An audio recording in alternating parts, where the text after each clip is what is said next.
Well, yes, if you take a look at Tata Consumer's second quarter expectation, we're expecting a decent quarter. Not too exciting, but not too dull either. If you take a look at these numbers on a consolidated year-on-year basis, revenue is seen at 4,751 crores, which is an uptick of 13% year-on-year. We're seeing EBITDA and PAT absolutely flat, anywhere between 0.5% and 1% growth on a year-on-year basis for both of these metrics.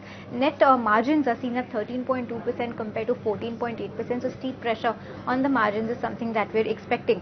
If we take a look at the key expectations, the India volume growth is seen at 6%, with tea volumes growing in mid-single digits led by a decline in tea prices. We are expecting to see a double-digit revenue growth in salt and salt volumes to come in at 9%. India food business is expected to grow 20% on a year-on-year basis.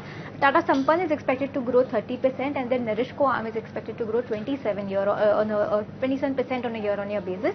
Capital Foods and Organic India, their latest acquisitions, not very new but not very old either.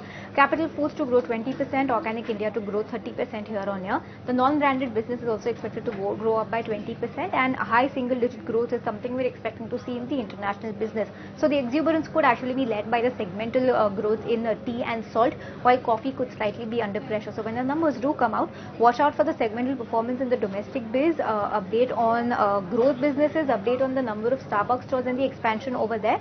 Margin outlook and raw material outlook will be important to watch out for. Any commentary on that front, keep a close eye.